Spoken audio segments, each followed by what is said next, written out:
네, 오늘 본문은 일곱인 재앙 또한 일곱 나팔 재앙에 이어서 마지막 재앙인 일곱 대접 재앙이 일어나기 전에 어떤 준비 상황을 기록하고 있습니다.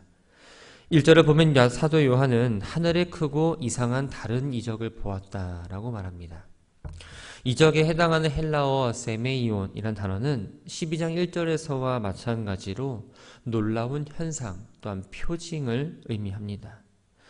이러한 의미를 가진 이적 앞에 크고 이상한 다른이라는 수식어가 붙음으로써 지금까지 어떤 재앙과는 다르게 그 파급력이 아주 치명적이고 성도가 박해를 받는 게 아니라 온 세상에 임하는 재앙이라는 걸 알려줍니다.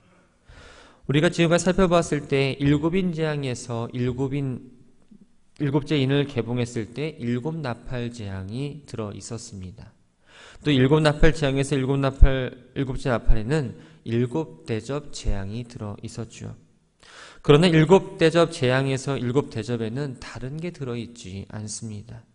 마귀와 짐승과 또한 거짓 선지자와 그 이름이 생명책에 기록되지 못한 자들이 모두 본물에 던져지는 하나님의 최후의 심판이 담겨 있습니다.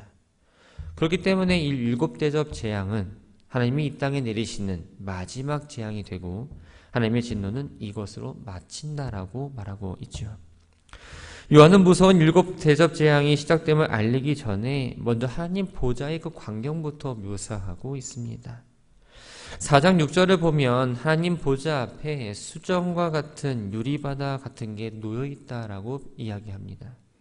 그런데 오늘 본문 2절을 보면 이 유리바다 앞에 불이 섞여 있다라고 이야기하죠. 불은 하나님의 맹렬한 진노나 공의로운 심판을 의미합니다. 그래서 일곱 대접 재앙은 바로 공의로운 하나님이 내리는 심판이면서 극심하고 무서운 재앙이라는 사실을 보여줍니다. 13장을 보면 둘째 짐승으로 묘사된 거짓 선지자가 사람들로 하여금 첫째 짐승으로 묘사된 적 그리스도의 우상을 만들고 경배하게 했습니다. 또 자기 이름이나 또한 자기 이름의 수를 상징하는 표를 오른손이나 이마에 찍어 그 표를 받게 해주어 만약 그 우상을 경배하지 않으면 사람을 죽게 했고 또한 표를 받지 아니한 자들에게는 경제적으로 또한 사회적으로 제재를 가했습니다. 이러한 상황에서 하나님만을 경배하는 성도들은 환난과 죽음의 고통 속에서도 그 믿음을 저버리지 않았죠. 이들을 가리켜서 본문에서는 바로 짐승과 그의 우상과 그의 이름의 수를 이기고 벗어난 자들이라고 이야기합니다. 성도들이 하늘에 홍일할 수 있는 이 유리바다를 건너서 하나님 보좌 앞에서 하프를 들고 찬양할 준비를 지금 하고 있는데 이것은 하나님 마지막 재앙이기 전에 하나님의 심판이 그 의롭다는 걸 찬양하기 위해서 준비하고 있는 겁니다. 하나님 보좌 앞에 있는 성도들은 하나님의 종 모세의 노래와 또한 어린 양의 노래를 부릅니다. 이 모세의 노래는 출애굽기 15장에 기록되어 있습니다. 과거 이스라엘 민족이 출애굽할 때 홍해를 건너고 나서 하나님이 베푸신 그 구원의 권능을 노래하기 위해 부른 구원의 노래이죠. 출애굽한 이스라엘 백성들이 추격해오는 바울의 군대를 홍해에 수장시키시고 자신들을 구원해준 그 하나님을 찬양했듯이 모든 환난을 이기고 하나님 보좌 앞에서 성도들은 그리스도께서 사단과 또한 사단을 따르는 세상 사람들을 심판하시고 자신들을 온전히 구원해 주셨다는 것에 대해서 찬양하고 있습니다. 구원의 은혜를 맛본 성도들은 하나님의 위대하심과 은혜를 찬양하지 않을 수 없었던 거죠. 우리가 기억해야 될 것은 바로 이 구원이라는 건 나의 어떤 공로와 또한 선행과 노력으로 이루어지는 것이 아니라 전적으로 하나님의 은혜 가운데 이루어진다는 걸 기억해야 합니다.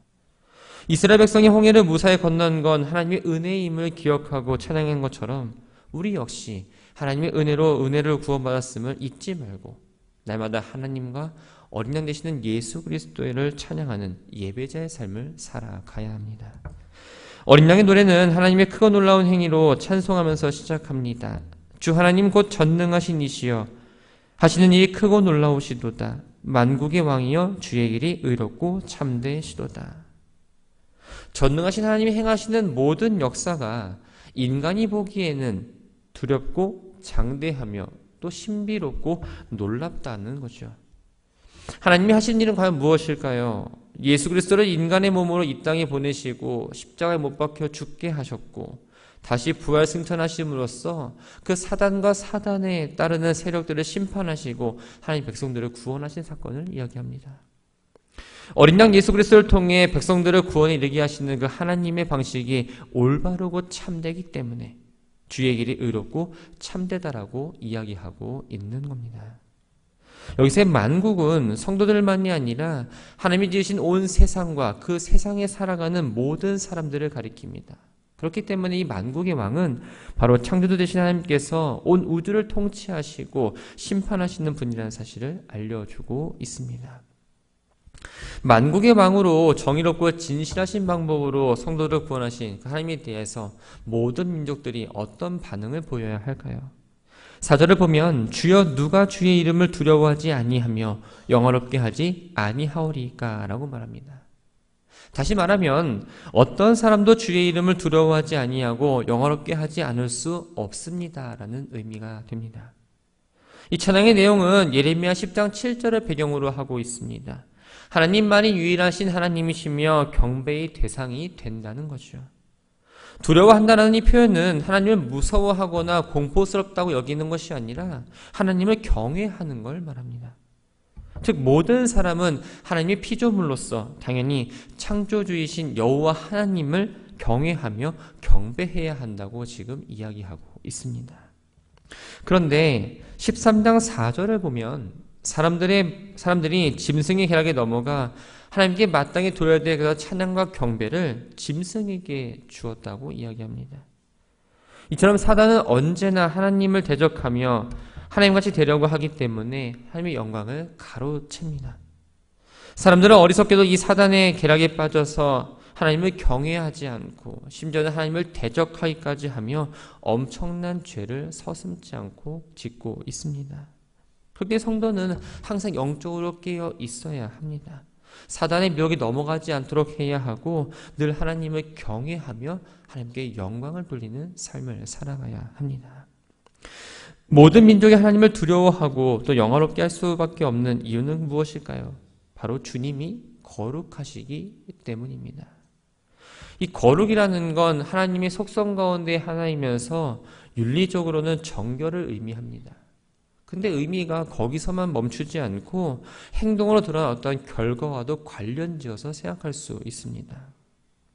하나님이 자신을 드러내는 방법 가운데 하나는 바로 사람들을 의롭게 심판하실 때 드러납니다. 본문의 의로우신 일이란 바로 불경건한 자들에 대한 의로운 심판을 말합니다. 마지막 때에 하나님은 의로운 심판을 하시기 때문에 주님이 거룩하시다는 걸 깨닫게 되므로 하나님을 두려워하고 영광을 돌리며 경배할 수밖에 없다라고 이야기하고 있습니다. 요한은 짐승을 이긴 자들이 보좌 앞에서 모세의 노래와 어린 양 노래를 부른 이후에 하늘의 증거장막 성전이 열리는 걸 보았습니다. 증거장막 성전은 출애굽 당시 광야에서 이동 성전으로 사용하던 성막을 말합니다. 민수기 17장 7절과 18장 2절에 의하면 이스라엘 광야 생활 동안에 유지했던 이 장막은 증거의 장막이라고도 불렀습니다. 그 이유는 모세가 시내산에서 하나님으로부터 직접 받은 그 두 증거판이 그곳에 간직되어 있었기 때문입니다. 이 성막 안에 언약궤가 있어서 하나님께서 이스라엘 가운데에 거하신다는 증거가 되었던 거죠. 이 성막은 하늘에 있는 참된 성전의 모형이 됩니다. 하늘에 있는 참된 하나님의 장막이 열리고 그곳에서 지금 7 천사가 나왔습니다. 이것은 그들이 진행하는 어떤 재앙이 바로 하나님으로부터 이루어졌다. 말씀이 성취되었다라는 걸 의미합니다. 7 천사는 맑고 빛난 세마포 옷을 입고 가슴에 금띠를 두르고 있었습니다. 이 세마포는 구약시대 성전에서 봉사하던 거룩한 제사장이 입던 의복입니다. 이것은 정결을 상징하죠. 금띠 역시 대제사장이 세마포 위에 착용했던 것으로서 이 7장을 갖고 있는 7 천사는 하나님의 성전에서 나온 자답게 제사장의 모습을 하고 있었습니다.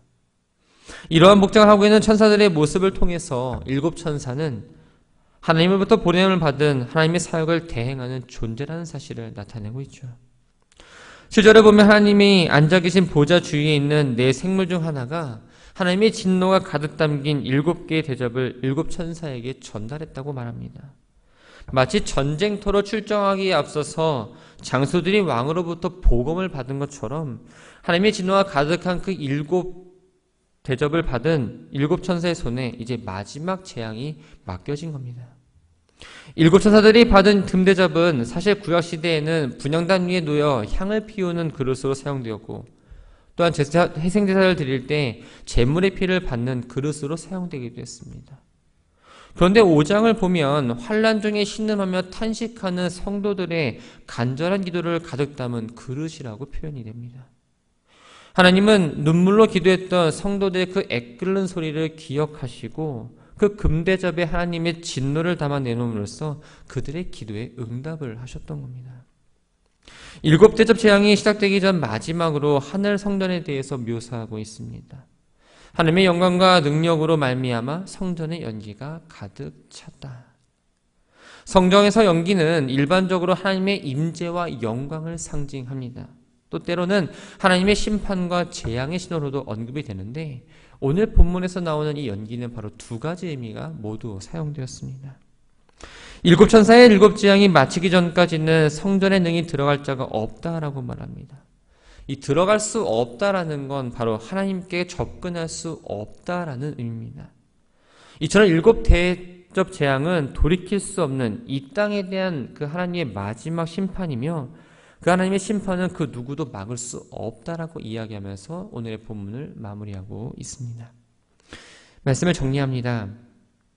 하나님은 이스라엘을 애굽에서 구원하시기 위해 10가지 재앙을 내리셨습니다. 마찬가지로 하나님이 이 세상을 심판하실 때에도 7인의 재앙을 부터해서 7나팔 재앙과 또한 7대접 재앙을 이르기까지 여러 단계로 심판을 집행하시고 하죠. 전능하신 하나님은 단번에 악을 완벽하게 처리하실 수 있는 분이십니다. 그럼에도 불구하고 오랜 기간 두고 죄인들을 참고 기다리면서 심판의 단계를 하나하나 밟아 나가셨습니다. 그것은 죄인들이 하나님의 진노를 인식하고 회개하기를 원하셨기 때문입니다. 하나님의 심판을 우리가 묵상하면서 하나님이 오래 참고 기다려주심을 깨닫고 그 하나님을 찬양할 수 있어야 합니다.